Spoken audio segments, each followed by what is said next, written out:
నమస్తే. ఇన్నాళ్ళు నన్ను సపోర్ట్ చేస్తూ, ఎంకరేజ్ చేస్తూ మీ ప్రేమని నాకు అందిస్తున్న ప్రతి ఒక్కరికి కృతజ్ఞతలు. అలాగే ఈ వీడియో కూడా ఖచ్చితంగా మీకు ఉపయోగపడుతుంది. లైక్, షేర్ అండ్ సబ్స్క్రైబ్ చేసి మీ సపోర్ట్‌ని నాకు అందించండి. అలాగే ఈ వీడియో పట్ల మీకున్న అభిప్రాయాన్ని కామెంట్ సెక్షన్‌లో కామెంట్ చేసి తెలియజేయండి. ఇప్పుడు వీడియోని చూద్దాం. నమస్తే. Welcome to our channel. నేను పద్మిని. ప్రస్తుతం మనతో పాటు ప్రముఖ ఆధ్యాత్మికవేత్త, వాస్తు జ్యోతిష పండితులు కేఎస్ఆర్ గారు మనతో పాటు ఉన్నారు. మాట్లాడదాం. సార్ నమస్తే సార్. ఎలా ఉన్నారు సార్? బాగున్నాను. సార్, జూలై మాసం ప్రారంభం అయిపోయింది. జూలై మాసంలో గ్రహస్థితిని గనక మనం చూసుకుంటే కాలసర్ప దోషంలోనే ఉంది గ్రహస్థితి అనేది అర్థమవుతోంది. అటు గ్రహమాలికా యోగం కూడా ఏర్పడినటువంటి పరిస్థితి. అయితే గ్రహమాలిక ఉన్నప్పటికీ కాలసర్పం ఎక్కువ ఇంపాక్ట్ చూపిస్తుంది అనేది వినపడుతున్నటువంటి మాట. శని వక్రం, గురు అతిచారము, కుజుడు మళ్ళీ వక్రం, ఏమిటి ఇంత మార్పులు, ఈ గ్రహస్థితిలో ఇన్ని మార్పులు ఏమిటి? అలాగే కుజకేతులు కలిసి ఉన్నటువంటి వైనం, దానివల్ల వచ్చేటటువంటి పరిణామాలు ఏంటి? ద్వాదశ రాశుల మీద, అలాగే యావత్ ప్రపంచం మీద కూడా డెఫినెట్ గా ఇంపాక్ట్ ఉంది అనేది అస్ట్రాలజిస్ట్ చెప్పేటటువంటి మాట. What is your analysis? ఎలా ఉండబోతోంది జూలై మాసం? ఒక్కసారి మీ ద్వారా. తప్పకుండా. అంటే మొదటి నుంచి అందరం హెచ్చరిస్తూనే ఉన్నాము, అది అంతకు భిన్నంగా అయితే ఏమీ జరగట్లేదు. సో ఏదైనప్పటికీ మనం ఇటు అన్ని రకాల ప్రమాదాలు చూస్తున్నాం అన్నమాట. అటు అగ్ని ప్రమాదాలు జరిగినప్పుడు అగ్ని ప్రమాదాలు జరుగుతున్నాయి, విమాన ప్రమాదాలు జరిగినప్పుడు విమాన ప్రమాదాలు జరుగుతున్నాయి. వాటితో పాటు మనం వ్యక్తిగతంగా చూసుకున్నప్పుడు కక్షలు కార్పణ్యాలు పెరుగుతున్నాయి. భార్యను భర్త నమ్మలేని పరిస్థితి, భర్త భార్యను నమ్మలేని పరిస్థితి, సూసైడ్స్ ఇలా ఎలా చూసుకున్నప్పటికీ కూడా ఒక రకమైన మనం భయానకమైన వాతావరణంలోనే ఎదురెడుతూ వెళ్తున్నామే తప్ప బయటకు వెళ్ళిన మనిషి మళ్ళీ సేఫ్ గా ఇంటికి రావటం అంటే ప్రాణాలను గుప్పెట్లో పెట్టుకుని ఉంటున్నారు ఇంట్లో వాళ్ళు. అదొకటి. తర్వాత రెండోది, మనం ఇటు ఉద్యోగస్తులు అలా చూసినప్పటికీ కూడా ఎవరు ఉద్యోగం ఎప్పుడు ఊడుతుందో అనే భయాందోళన తరచు బాగా వెంటాడుతుంది. సో మనకి ఎలా చూసుకున్నప్పటికీ కూడా ఇది మనం మొదటి నుంచి చెప్తూనే ఉన్నాం, వచ్చే సంవత్సరం ఇంకా ఫిబ్రవరి జూన్ మధ్య ఇంకా ఎక్కువ అవుతాయి కూడా, ఇంకా ప్రాబ్లమ్స్.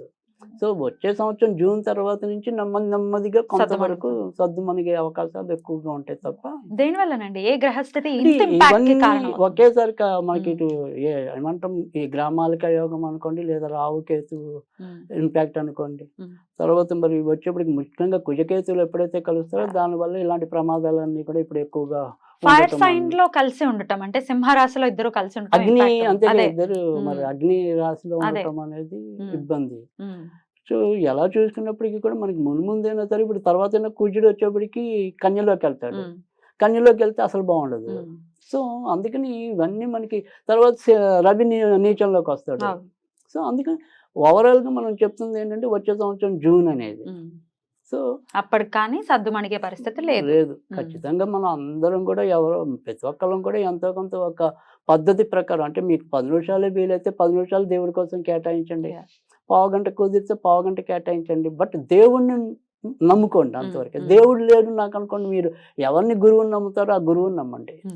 సో బట్ ఎవరిని ఒకరిని అయితే మంచిగా నమ్మండి, మంచి వాళ్ళని నమ్మండి. రైట్. మంచి వాళ్ళు అని తెలుసుకోవటం, లేకపోతే మంచి వాళ్ళని నమ్మటం కూడా మళ్ళీ అది దైవానుగ్రహం ఉండాలి, ఉంటేనే ఆ కరెక్ట్ పాత్ లో వెళ్తాం. Right sir. అయితే గ్రహస్థితి ఈ మాదిరిగా ఉంది. మరి ద్వాదశ రాశుల వాళ్ళకి ప్రత్యేకించి జూలై మాసం ఎలా ఉంటుంది, ఏ విషయాల్లో జాగ్రత్తలు తీసుకోవాలి, ఎటువంటి రెమెడీస్ చేసుకుంటే చాలా పెద్ద ప్రమాదం నుంచి బయటపడేటటువంటి పరిస్థితులు ఉంటాయి అనేది ఒక్కసారి మీ అనాలిసిస్ సార్. మేషరాశి వారికి జూలై నెలలో గ్రహస్థితి కనుక పరిశీలించినట్టయితే ఇంటికి సంబంధించిన విషయాల్లో ఎక్కువగా ఇబ్బంది పడే సూచనలు కనిపిస్తున్నాయి. అంటే ఇంట్లో తరచు ఏదో రకంగా మానసిక ప్రశాంతత కరువు అవటం అనేది, సంతానపరంగా ఏదో రకమైన ఆదుర్దాలు, వ్యాకులతలు చోటు చేసుకోవటం అనేది, లేదా సంతానంతో ఏవైనా సరే అబద్ధాలు, తాత్కాలిక విరోధాలు సంభవించే అవకాశాలు ఎక్కువగా కనిపిస్తున్నాయి. అయితే ఇంటికి సంబంధించి ఏమైనా సరే ప్రయత్నాలు చేద్దాం అనుకుంటే, అంటే ఇల్లులు అమ్మటం కానీ కొనటం కానీ ఇలా ఏదైనా సరే గృహాలకి సంబంధించిన విషయాల్లో మాత్రం కొంత ముందడుగు వేయటం అనేది అయితే కనుక ఈ నెలలో ఎక్కువగా కనిపిస్తుంది. అయితే ఉద్యోగస్తులకు మరీ చెప్పుకోదగిన ఇబ్బందులు అయితే కనిపించడం లేదు. ఆర్థికంగా కూడా మరీ వెనుకపడే అవకాశాలు అయితే కనిపించడం లేదు. ఉన్నంతలో అభివృద్ధి సూచనలు అయితే ఎక్కువగానే కనిపిస్తున్నాయి. వృషభ రాశి వారికి కనుక తీసుకున్నట్టయితే ఈ నెలలో మిశ్రమ ఫలితాలు ఎక్కువగా కనిపిస్తున్నాయి. ముఖ్యంగా ఏదైతే శని యొక్క వక్రస్థితి, లాభాధిపతి మరి లాభస్థానంలో వక్రంలో ఉండటం వల్ల, అంటే రాజ్యాధిపతి మరి భాగ్యాధిపతి లాభంలో వక్రగతి పొందటం వల్ల వీరికి రావాల్సినవి ఏవైనా సరే అవి నిలిచిపోవటం అనేది, తేలవలసిన విషయాలు ఏవి కూడా తేలకుండా అటు ఇటు కాక ఊగిసలాటలో ఉండిపోవటం అనేది ఎక్కువగా కనిపిస్తుంది. విదేశాలకి వెళ్ళాలి అనుకుంటే గనక సాధ్యమవుతాయి. భార్యాభర్తల మధ్య తాత్కాలికంగా విభేదాలు చోటు చేసుకుంటాయి. అలాగే ఇదే వృషభ రాశి వారు కొంతవరకు అంటే ఏదైతే యుక్త వయసు పిల్లలు ఉంటారో వారు కొంతవరకు ఏదైనా సరే తప్పులు చేయడానికి, ఏదైనా సరే తప్పుల్లో ఇరుక్కోడానికి అవకాశాలు కూడా ఎక్కువగానే ఈ నెలలో కనిపిస్తాయి. ఆప్త బంధువులు పరంగా కూడా ఏదైనా సరే మానసిక ఆందోళన చోటు చేసుకోవటం అనేది కూడా ఈ నెలలో వృషభ రాశి వారికి ఉంటుంది.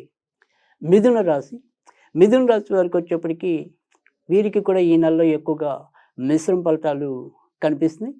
భార్యాభర్తలు ఆరోగ్య విషయాల్లో కొంతవరకు జాగ్రత్త తీసుకోవాలి. ఉద్యోగస్తులకి సడన్గా ఏమైనా సరే ఉద్యోగాల్లో చికాకులు ఏర్పడడానికి, కొత్తగా ఉద్యోగాలు రావాలి అని కోరుకుంటున్న వారికి కూడా వారి ప్రయత్నాలు పెద్దగా ముందుకి వెళ్ళలేకపోయే పరిస్థితులు ఎక్కువగా కనిపిస్తున్నాయి. అయితే ఎవరైతే విడిగా పోటీ పరీక్షలకి వెళ్ళే విద్యార్థులు కానీ మరి అభ్యర్థులు కానీ ఎవరైతే ఉంటారో వారు కొంతవరకు ముందుకెళ్ళే పరిస్థితులు కనిపిస్తున్నాయి. ముఖ్యంగా పోలీస్ డిపార్ట్మెంట్కి సంబంధించిన పరీక్షల్లో కానీ, తర్వాత రైల్వేకి సంబంధించిన ప్రయత్నాల్లో ఉన్నవారికి, బ్యాంకింగ్ రంగంలో ఉన్నవారికి, ఆ రకమైన ఉద్యోగాల కోసం ప్రయత్నిస్తున్న వారికైతే కొంతవరకు అభివృద్ధి సూచనలు ఎక్కువగా కనిపిస్తున్నాయి. తోడబుట్టిన వారితో ఏవైనా సరే మనస్పర్ధలు రావడానికి, రక్త సంబంధికుల్లో ఆరోగ్యమైన ఆందోళన కలిగించడానికి అవకాశాలు అయితే ఈ నెలలో ప్రస్ఫుటంగా కనిపిస్తున్నాయి. కర్కాటక రాశి కర్కాటక రాశి వారికి మానసికంగా చికాకులు పెరిగే సూచనలు ఎక్కువగా కనిపిస్తున్నాయి. వృత్తి ఉద్యోగాల్లో బాధ్యతలు ఎక్కువ అవటం, ఎంత భావోద్వేగాల్ని ఆపుకుందాం అనుకున్నప్పటికీ కూడా ఏవో రకమైన ఇబ్బందులు కలగడానికి అవకాశాలు ఎక్కువగా కనిపిస్తున్నాయి. భార్యాభర్తల మధ్య వాదోపవాదాలు పెరుగుతాయి. కొత్తగా వివాహం కావాలి అనుకున్న వారి ప్రయత్నాలు కూడా దగ్గర దాకా వచ్చి పొందలేని పరిస్థితి కూడా ఎక్కువగా కనిపిస్తుంది. ఇక వ్యాపారస్తులకు మాత్రం ఈ నెలలో చాలా వరకు ఎక్కువ శాతం మంచి ఫలితాలు ఉంటాయి. ఖర్చులు అధికంగా ఉన్నప్పటికీ కూడా రాబడి కూడా పెరిగే సూచనలు ఎక్కువగా కనిపిస్తున్నాయి. సింహరాశి సింహరాశి వారైతే కనుక ఆరోగ్యపరంగా కొంతవరకు జాగ్రత్త తీసుకోవాల్సిన అవసరం ఎక్కువగా కనిపిస్తుంది. ప్రస్తుతం మరి రాశిలోనే కేతువు కుజుడు ఉండటం వల్ల కోపతాపాలు ఎక్కువ అవుతూ ఉండటం, ఎవరో ఒకరి మీద ఏదో రకంగా మధ్యలో ఫైర్ అయ్యే అవకాశాలు ఎక్కువగా కనిపిస్తున్నాయి. వృత్తి ఉద్యోగాల్లో ఆకస్మిక మార్పులు కానీ, అలాగే బయటికి వెళ్ళాలంటే ఏదైనా సరే దూర ప్రాంతాలకు వెళ్ళాలంటే కనుక సాధ్యం అవటం అనేది అయితే కనిపిస్తుంది. భార్యాభర్తల మధ్య విభేదాలతో పాటుగా తాత్కాలికంగా ఏవైనా సరే ఒకరికొకరు కొంత వియోగాలు వచ్చే అవకాశాలు కూడా ఎక్కువగా కనిపిస్తున్నాయి. సంతాన విషయంలో మాత్రం అభివృద్ధి ఎక్కువగా కనిపిస్తుంది. ఖర్చులు ఊహలకు మించి ఎక్కువగా ఉండటం అనేది కూడా ఈ నెలలో ప్రస్ఫుటంగా కనిపిస్తుంది.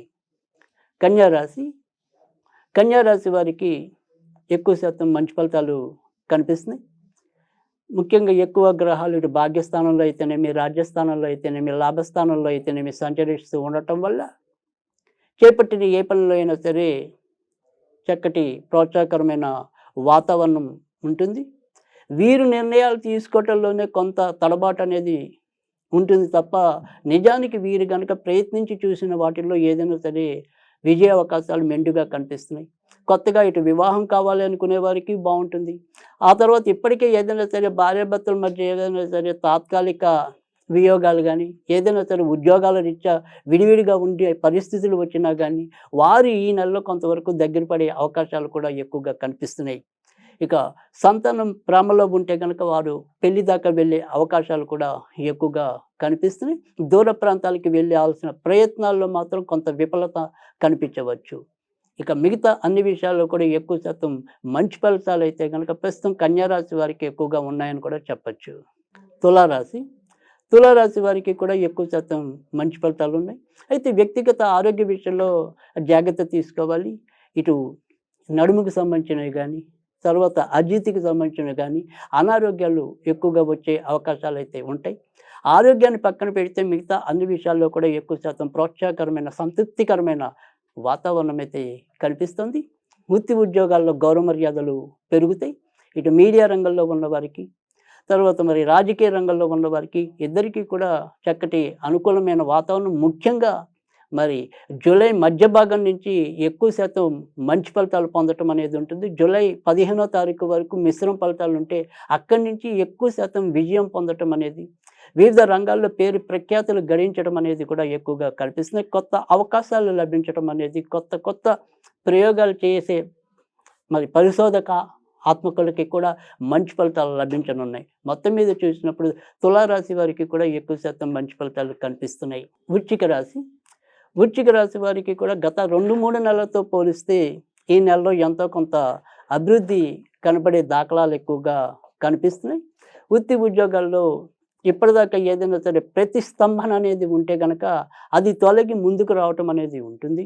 అలాగే ఎవరికైతే ఇప్పటిదాకా మరి నిరుద్యోగ సమస్యతో బాధపడుతున్నారో వారికి ఎంతో కొంత ఊరట లభించడం, వారు ఆశించినంత పెద్ద పెద్ద ఉద్యోగాలు రాకపోయినా కనీసం అమ్మయ్య నాకు ఈ మాత్రమైన ఊరట లభించింది అని మురిసిపోవడానికి కూడా అవకాశాలు అయితే కనుక ఈ నెలలో ఎక్కువగానే వృశ్చిక రాశి వారికి కనిపిస్తున్నాయి. భార్యాభర్తల మధ్య గొడవలు కొంతవరకు తగ్గుతాయి. పిల్లల పరంగా మాత్రం ఆందోళన పెరుగుతుంది. ఇంట్లో ఎవరైనా సరే పెద్ద వయసు వ్యక్తులు ఉంటే కనుక వారి ఆరోగ్య విషయంలో మాత్రం కొంతవరకు జాగ్రత్త తీసుకోవాలి. జూలై 14వ తారీఖు నుంచి 23వ తారీఖు మధ్య వాహనాలు నడిపేప్పుడు కొంతవరకు జాగ్రత్తగా ఉండాలి. ధనుర్రాశి వారికి కూడా మిశ్రమ ఫలితాలు ఎక్కువగా కనిపిస్తున్నాయి. బయట సమస్యల కన్నా కూడా ఇంటి సమస్యలు ఉక్కిరి బిక్కిరి చేయటం అనేది ఉంటుంది.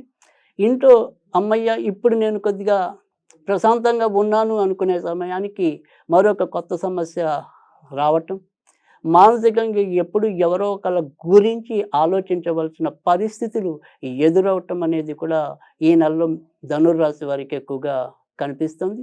ఇక విడిగా వృత్తి ఉద్యోగాల్లో మాత్రం చాలా చక్కటి లాభాలు గడించడం కానీ, మెప్పుదలలు పొందటం కానీ ఆ రకమైన పరిస్థితులు అయితే ఎక్కువగా కనిపిస్తున్నాయి. భార్యాభర్తల మధ్య చిన్న చిన్న విభేదాలు ఉన్నప్పటికీ కూడా అవి తాటాకు మంటలా అలా వచ్చి అలా మళ్ళీ చల్లారిపోవటం అనేది అయితే కనిపిస్తుంది. కనుక ఏదైనప్పటికీ కూడా వీరికి కూడా ధనుర్రాశి వారికి కూడా ఎక్కువ శాతం అయితే కనుక ఇంటికి సంబంధించిన విషయాల్లోనే ఏదో రకమైన ఆందోళన కలగడానికి అవకాశాలు ఎక్కువగా కనిపిస్తున్నాయి. మకర రాశి వారికి కూడా ప్రస్తుతం అయితే కనుక ఎక్కువ శాతం పట్టిందల్లా బంగారమా అన్నట్టుగా ఉంది. వ్యక్తిగత జాతకం సహకరించినట్టయితే కనుక మరిన్ని ప్రతిష్టాత్మకమైన విజయాలు పొందడానికి కూడా అవకాశాలు అయితే కనిపిస్తున్నాయి. అయితే ఏదైనప్పటికీ కూడా అతిగా మరి శ్రమ పడటం అనేది కూడా మంచిది కాదు. ఆరోగ్యపరంగా మాత్రం కొంత ఇబ్బంది పడడానికి ఆకస్మికంగా ఏవైనా సరే అనారోగ్యాలు అంటే అప్పటికప్పుడు వచ్చే ఏవైనా సరే హార్ట్ అటాక్లు అనుకోండి, ఇంకోటి అనుకోండి, ఇలా ఆకస్మికంగా వచ్చే రోగాలు వీరికే ఎక్కువగా రావటం అనేది ఉంటుంది. కనుక శారీరక శ్రమని కొంతవరకు తగ్గించుకోవాలి. ఆ రకంగా కొంత జాగ్రత్త తీసుకుంటే గనక మకర రాశి వారికి కూడా అన్నిటిలా కూడా విజయం లభించడానికి అవకాశాలు ఈ నెలలో ప్రస్ఫుటంగానే వీరికి కూడా కనిపిస్తున్నాయి. కుంభరాశి వారికి మిశ్రమ ఫలితాలు వీరికి కూడా ఎక్కువగా కనిపిస్తున్నాయి. ఏ పని తలపెట్టినప్పటికీ కూడా అది వేగవంతంగా ముందుకు వెళ్ళలేకపోవటం, అలాగే ముఖ్యంగా సప్తమ స్థానంలోనే కుజకేతువులు సంచరించడం వల్ల ఇంట్లో భార్యాభర్తల మధ్య ఏవో రకమైన విభేదాలు చోటు చేసుకోవటం, వృత్తి ఉద్యోగాల కారణం వల్ల అయితేనేమి మరొక కారణం వల్ల అయితేనేమి తాత్కాలికంగా విడివిడిగా ఉండవలసిన పరిస్థితులు కూడా ఒక్కోసారి కలగవచ్చు. విదేశాలకు వెళ్దాము అనుకుంటే కనుక సాధ్యం అవుతుంది. పిల్లల పరంగా మాత్రం చక్కటి ఊరట లభించడం అనేది అయితే ఉంటుంది. వీరి ఆర్థిక పరిస్థితుల్లో పెద్దగా అభివృద్ధి ఆశాజనకంగా అయితే ఉండదు. ఎప్పుడు ఏదో రకంగా ఎక్కడ వేసిన గొంగళి అక్కడే ఉంది అన్న చందాన్ని వీరు శ్రమపడటం అనేది ఎక్కువ, లాభం లభించటం అనేది తక్కువ అన్నట్టుగాని ఈ నెల కూడా కొనసాగటం అనేది అయితే ఎక్కువగా కనిపిస్తుంది. మీనరాశి వారికి అయితే కనుక ఎక్కువ శాతం మంచి ఫలితాలు కనిపిస్తున్నాయి. ఇటు గతంలో ఏవైతే ఇంటి సమస్యలు ఉన్నాయో ఆ సమస్యలన్నిటి నుంచి ఒక్కొక్కటి పరిష్కరించుకుంటూ ముందుకు రావటం అనేది అయితే ఉంటుంది. భార్యాభర్తల మధ్య సయోధ్య పెరుగుతుంది. సంతాన పరంగా కూడా ఎంతో కొంత ఊరట లభిస్తుంది. పెద్దల ఆశీస్సులు, వారి యొక్క అనుభవాలు మిమ్మల్ని ప్రభావవంతం చేయటం అనేది అయితే కనిపిస్తుంది. కొత్తగా వివాహం కావాలి అనుకున్న వారికి కూడా వారి ప్రయత్నాలు, మనోరథాలు ఫలించటం అనేది కూడా ఎక్కువగానే కనిపిస్తుంది. విదేశాలకి వెళ్ళాలన్న అది కూడా సాధ్యమవటం అనేదైతే ఉంటుంది. కనుక మీనరాశి వారికి కూడా ప్రస్తుతం ఈ నెల అయితే గనక ఎక్కువ శాతం మంచి ఫలితాలు కనిపిస్తున్నాయి. అయితే గొంతుకు సంబంధించిన కానీ, ఏమైనా ఇన్ఫెక్షన్‌కి సంబంధించిన కానీ చిన్న చిన్న అనారోగ్య సమస్యలు అయితే చోటు చేసుకోవచ్చు. మొత్తం మీద మీనరాశి వారికి కూడా మంచి ఫలితాలే ఉంటాయని ఈ నెలలో చెప్పవచ్చు. రైట్ సార్, ద్వాదశ రాశులకి కూడా మీ ప్రొడిక్షన్స్ అనేవి చెప్పడం జరిగింది. మరి ఎటువంటి రెమెడీస్ ని కనుక చేసుకుంటే ప్రమాదాల నుంచి బయటపడతారు? ఒక సాఫీ మంత్ అనేది ఉంటుంది ప్రతి రాశి వారికి అంటే ఏం చెప్తారు సార్? మామూలుగా అయితే ఈ నెల అనే కాదు, సాధ్యమైనంత వరకు కూడా మనం ప్రస్తుతం అయితే సరే ముందు ఈ నెల అనుకుంటున్నాం కాబట్టి ఈ నెల చూసినట్టయితే కనుక ఖచ్చితంగా ఇటు సుబ్రహ్మణ్యుడు, వినాయకుడు వీళ్ళకి సంబంధించిన పూజలు సాధ్యమైనంత వరకు కూడా ఎక్కువ ప్రతి ఒక్కళ్ళు ఎంతో కొంత చేసుకోవాలి. తర్వాత మనం ఏదైనా సరే మనం సామాజిక భవిష్యత్తు కోసం కూడా ఆలోచించినప్పుడు నెమ్మదిగా అన్నీ మనం ఏమంటాం, ఒక ఈ విష్ణు సహస్రనామ పారాయణ అనేది, లలిత సహస్రనామ పారాయణ అనేది ఎలాగైతే మనకి అలవాటు అవుతున్నాయో సామూహికంగా కొన్ని ఏదైనా సరే ఇప్పుడు ఇలా గణపతి స్తోత్రాలు చదవటం అనేది, అంటే మనం ఈ వైజాగ్ ఇలాంటి కొన్ని చోట్ల వీళ్ళు కేవలం ఈ 2 పారాయణలే కాకుండా సోమవారం పూట శివుడికి సంబంధించిన స్తోత్రాలన్నీ చదువుతారు. సో అలా మనం మంగళవారాలు, బుధవారాలు ఆంజనేయుడు గాని ఇలా ముఖ్యంగా కుజుడు, కేతువు కదా, అప్పుడు సుబ్రహ్మణ్యుడు, వినాయకుడు. సో వీళ్ళకి సంబంధించి ఎక్కువగా చదువుకుంటూ రావటం అనేది. సో మనం వ్యక్తిగతంగా అయినా సరే సుబ్రహ్మణ్య కరావలంబ స్తోత్రం అనేది ఒకటి, తర్వాత సంకటనాశక గణపతి స్తోత్రం, చాలా సింపుల్, రెండు కూడా చాలా తేలిగ్గా కూడా వచ్చేస్తాయి, అందరూ విని ఉన్నవే కూడా. సో ఇవి తప్పకుండా చదువుకుంటూ ఉండటం. తర్వాత రెండోది ఏంటంటే, మనం ఏదైనా సరే ఇంట్లోనే పూజ చేసుకోవాలి అనుకుంటే కనుక ఖచ్చితంగా ఈ సాధ్యమైనంత వరకు మంగళవారాలు కొద్దిగా చందనం పౌడర్ కలిపిన స్నానం చేస్తూ ఉంటే మంచి ఫలితాలు వస్తాయి. తర్వాత ఆరోగ్యం ఒకటి ప్రతి ఒక్కరికి కొద్దిగా జాగ్రత్తగా చూసుకోవాల్సిన అవసరం ఉంటుంది కాబట్టి ఆదివారాలు ఈ చందనం నీటితోనే 10 తడవలు సూర్యుడికి ఆర్ఘ్యం ఇవ్వటం. సో అలా చేసినా కూడా మంచి ఫలితాలు ఉంటాయి. ఇవి చేసుకుంటూ ఉంటే సరిపోతుంది. రైట్, ఇవి చేసుకుంటూ మీరు అన్నట్టుగా ఇప్పుడు మీరు చెప్పిన కరావలంబ స్తోత్రం కానీ, సంకటనాశన స్తోత్రం కానీ కేవలం ఒక 10 నిమిషాల్లోనే అయిపోతుంది. 10 నిమిషాల కంటే తక్కువ, నోటికి వచ్చేసిన వాళ్ళైతే ఇంకా అసలు 4-5 నిమిషాల్లో కూడా కంప్లీట్ అయిపోతుంది. మన కోసం, మన రక్షణ కోసం ఆ మాత్రం సమయం మన కోసం మనం కేటాయించుకోవటం అనేది ఖచ్చితంగా చేయాలి, అనివార్యంగా ఉంది అది. రైట్ సార్, చాలా చక్కగా వివరించారు. మరి ఈ మాసం అంతా కూడా ద్వాదశ రాశుల వాళ్ళకి ప్రశాంతవంతంగా గడవాలని మనస్ఫూర్తిగా కోరుకుంటూ thank you so very much sir. నమస్తే.